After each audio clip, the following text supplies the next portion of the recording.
I'm Joe Duffy, CEO of OffshoreInsiders.com. Not only am I the single most successful handicapper in the history of the industry, but my dominance always begins in preseason football when it comes to NFL. Why is that? And this has been the case since going back to 1988. Look, the obvious, everyone's going to tell you this, but it's really, to them, just kind of a buzz phrase. They don't really know what it means. Not all teams have equal mental state every game. Motivation's the number one factor. Okay, well, how do you isolate those teams? You can actually get the team news and notes right off of the internet, where certain coaches are going to say, look, we want to instill a winning attitude, get it in the preseason. Other coaches are going to be, look, we just want to see what some of our guys got. We're going to be very vanilla. We don't even care if the opposing coaches have more creative schemes, because we want to see how our players react. And you can read some game quotes, and the coaches are going to flat out tell you about this. And this is just a fact. And of course, motivation's always key, but that's really exacerbated in the preseason. Now, here's another one of my golden rules of handicapping, and this very much applies in the preseason. Odds makers despise uncertainty. So do square players. Sharp players love what odds makers hate. So we're going to exploit that uncertainty that does exist in the preseason. Remember, preseason lines are usually released pretty early, and more information comes in closer to game time. That can be used to our advantage. Also, what I call the John Kitna, Joey Harrington, Vince Young fallacy. I mean, some of those names, you can see how far I go back to picking these games. But one of the biggest square moves, they'll look and say, this team's got backups who have started 30 games in the NFL, and their third stringer has started 20 games in the NFL, and they think that's a good thing. Absolutely fake news. A team that's got a proven stiff as a backup and a third-string quarterback, they're exactly the teams I want to go against. Give me the team with the hungry young players. To these guys, to the young players, it really is like a regular season intensity.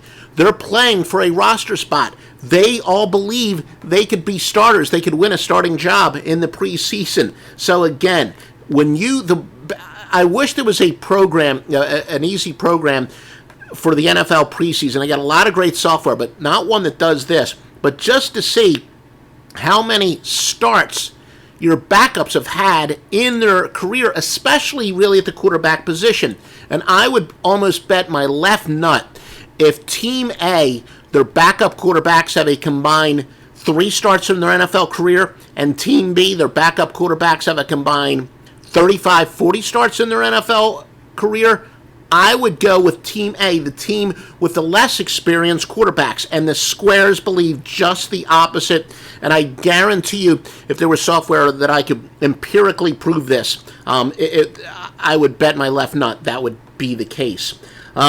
Great fade, again, well, this is kind of repeating, but a great fade when you have a team with a proven starter, an entrenched veteran backup, and a couple of washed-up vets fighting for the number 3 spot. They're usually the teams that you want to fade during the preseason.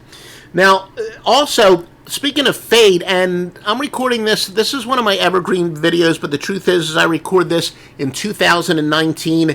Fading line moves the last year and a week. Since 2018, 2019, fading line moves in the preseason isn't necessarily great as it used to be, but for the most part, if you do fade line moves and you see that the line moves are because one team announced that their starting quarterback's not going to play, usually the public overreacts to that, unless we're talking about week 3. Unless we're talking about week 3, the so-called dress rehearsal, but especially in week 1, week 2, and then in week 4, most teams don't even play any key players, but people, the gamblers, overreact to that.